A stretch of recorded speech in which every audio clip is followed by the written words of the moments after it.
Hello guys, ഇവിടെയാണ് എൻ്റെ കൊച്ചു പച്ചക്കറിത്തോട്ടം ഉള്ളത്. നമുക്കിത് ഒരു കമ്മ്യൂണിറ്റിയാണ്. നമുക്കൊരു കുറച്ച് സ്ഥലമേ ഉള്ളൂ. അപ്പോൾ വിശാലമായിട്ടൊന്നും കൃഷി ചെയ്യാൻ പറ്റത്തില്ല. ഞാനൊരു ചെറിയ സ്ഥലം എടുത്തിട്ട് അവിടെ അറേഞ്ച് ചെയ്താണ് നട്ടിരിക്കുന്നത്. അപ്പം ഞാൻ പന്തലിട്ടിരിക്കുന്നത് ആർച്ചായിട്ടാണ്. കാരണം വലിയ രീതിയിൽ പന്തലിടാൻ പറ്റത്തില്ല. ഒരെണ്ണം മാത്രമാണ് എനിക്ക് വലിയ മോൾ ഭാഗത്തായിട്ടുള്ളത്. അത് ഞാൻ പടവലും പീച്ചിനും കൂടെ വേണ്ടിയിട്ടാണ്. അത് മെല്ലെ കയറി വരുന്നേ ഉള്ളൂ. പക്ഷെ എൻ്റെ പാവലും പയറും ഞാൻ മത്തനും മറ്റ് പല കുക്കുംബർ, എൻ്റെ ഹണി ഡ്യൂ, ഇതെല്ലാം ആർച്ചിൽ തന്നെയാണുള്ളത്. അപ്പൊ അതിനെപ്പറ്റി പറയാനാണ് ഞാനിന്ന് വന്നിരിക്കുന്നത്. കൂടാതെ തന്നെ നമുക്ക് പയറും പാവലും പറിക്കാനായിട്ടുണ്ട്, അതും എടുക്കണം. അപ്പോൾ പുതിയൊരു വീഡിയോയിലേക്ക് എല്ലാവർക്കും സ്വാഗതം. ഞാൻ രാവിലെ വീഡിയോ എടുക്കാൻ ഇറങ്ങിയപ്പോൾ ആശാൻ പുല്ല് ക്ലീനിങ്ങുമായിട്ട് ഇറങ്ങി വന്നത്. രാവിലെ ചെയ്താലാണ് വെയിലിളിയുന്നതിന് മുമ്പ് ചെയ്യാൻ വേണ്ടിയിട്ട്. അപ്പോൾ പിന്നെ ഞാനങ്ങ് മാറി നിന്ന് കൊടുത്തു. അതാണല്ലോ വേണ്ടത്. നമുക്ക് ഉണ്ടായിട്ടുള്ള പയർ കുറച്ച് പറിക്കാം. നമുക്ക് വളരെ കുറച്ച് സ്ഥലത്താണ് നമ്മൾ ഇവിടെ ചെയ്തേക്കുന്നത്. എന്നാൽ നമുക്ക് ആവശ്യത്തിനുള്ള പയറും പാലൊക്കെ കിട്ടുന്നുണ്ട്. ഇത് പറിക്കാനായെന്ന് തോന്നില്ല. ഞാനിപ്പോൾ 2-3 തവണ പറിച്ചു കേട്ടോ.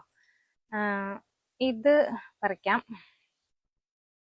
ഇതിന്റെ ഒരെണ്ണമാണ് ശരിക്കും ആയെന്ന് തോന്നുന്നു. വേണമെങ്കിൽ 2 ദിവസം കൂടെയൊക്കെ നിർത്താമെന്ന് തോന്നുന്നു. ഇവിടെ വെക്കട്ടെ.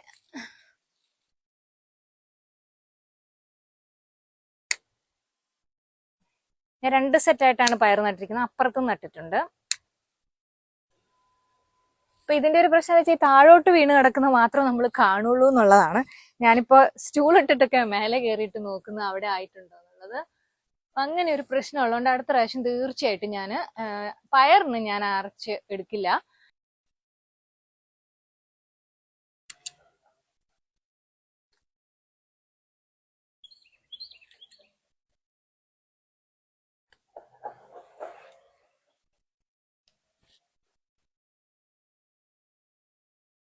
ഇവിടെ എന്ന് പറഞ്ഞാല് ഇവിടെ ഞാൻ പലതും മിക്സ് ചെയ്താണ് കേട്ടോ നട്ടേക്കുന്നത്. നാടൻ പയറുണ്ട്, ഇതൊക്കെ നാടൻ പയറാണ്. നാടൻ പയറുണ്ട്, നീളമുള്ള പയറുണ്ട്. നീളമുള്ള പയർ 1-2 തവണ ഞാൻ ഓൾറെഡി പറിച്ചു.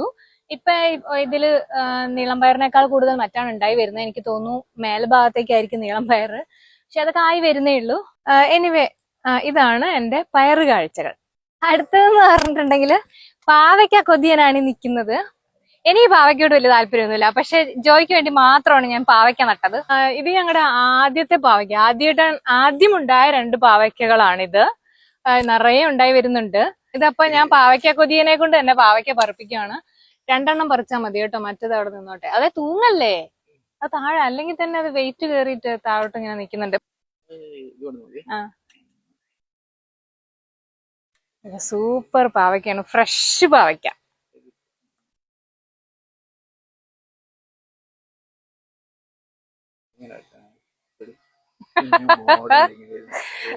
ഇനി അങ്ങനത്തെ കമ്മലിട്ട് നടക്കാം മതി. അങ്ങനെ ഇതാണ് എൻ്റെ പാവലിന്റെ ചെറിയൊരു ആർച്ച് ട്രെല്ലസിലുള്ളത്. നല്ല രസമായിട്ട് ആണ് ഇതിവിടെ നിൽക്കുന്നത്. കാണാൻ തന്നെ നല്ലൊരു ഭംഗിയാണ്. കുറച്ചുകൂടെ ആയിട്ടുണ്ടെങ്കിൽ ഇതിങ്ങനെ നല്ലോണം തൂങ്ങി വരാനുള്ള ചാൻസ് ഉണ്ട്. ഇവിടെ എനിക്ക് കുക്കുംബർ ഉണ്ട്, ഹണിഡ്യൂ ഉണ്ട്.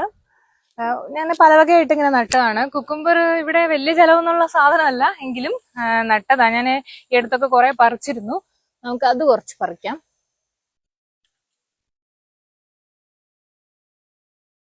അപ്പൊ നമുക്ക് 3-4 കുക്കുംബർ കിട്ടിയിട്ടുണ്ട്. ഇതിന് ചെറിയൊരു കേട് വന്നിട്ടുണ്ട്. ഞാൻ എന്നും നോക്കിക്കൊണ്ടിരുന്നതാണ്. ഇപ്പൊ നോട്ടം കുറച്ച് കുറഞ്ഞിട്ടുണ്ട്.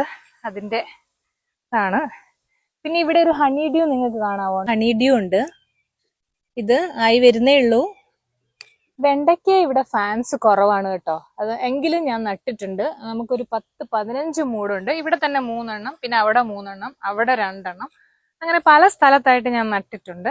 കുറച്ച് വെണ്ട നല്ല ചെറുതായി, ഇത് 2 ദിവസം കൂടെ ആവും തോന്നുന്നു, അതായിട്ടുണ്ട്. കുറച്ച് വെണ്ട നമുക്ക് പറിച്ചെടുക്കാം.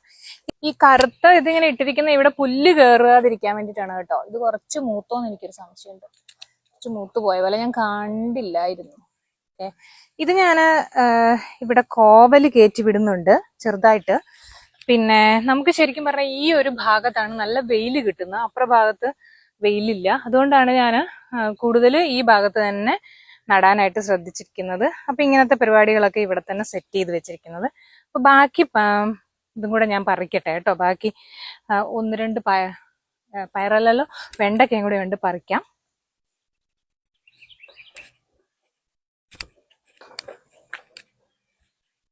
നമുക്ക് ഇത്രയും വെണ്ടയ്ക്ക കിട്ടിയിട്ടുണ്ട്. അപ്പോൾ നമുക്ക് ഇത്രയും വെണ്ടയ്ക്കയും കൂടെ കിട്ടിയിട്ടുണ്ട്. ഇനി നമ്മൾ തൽക്കാലം ഇന്നത്തെ പച്ചക്കറി ഒരു സാധനവും കൂടി ഉണ്ട് കേട്ടോ. ചീരചേമ്പിന് തണല് വേണ്ടിയതുകൊണ്ട് ഞാൻ ഇവിടെ നട്ടിരിക്കുന്നത്. അതുപോലെ തന്നെ മിന്റും ധാരാളം ഇവിടെ ഉണ്ട്. കുറച്ച് ഞാൻ ചട്ടികളിൽ തണല് വേണ്ട സാധനങ്ങളൊക്കെ നട്ടിട്ടുണ്ട്. അപ്പുറത്തെ ഡോക്ടറുടെ വീടും പരിസരവുമാണ് കേട്ടോ, അവരുടെ ഏരിയയാണ്. അപ്പോൾ നമ്മുടെ ചീരചേമ്പിനെ നമുക്ക് 2 ദിവസം കൂടെ കൊടുക്കാം. അവിടെ നിൽക്കട്ടെ അല്ലേ. സത്യത്തിൽ ഇതെന്റെ പച്ചക്കറി കൃഷിയുടെ ആരംഭ ദശയാണ്. ആയി വരുന്നേ ഉള്ളൂ എല്ലാ സാധനങ്ങളും. കൃഷി എന്നൊന്നും പറയാനില്ല, വെറുതെ ഒരു അടുക്കളത്തോട്ടം എന്ന് പറയാമെന്ന് മാത്രം.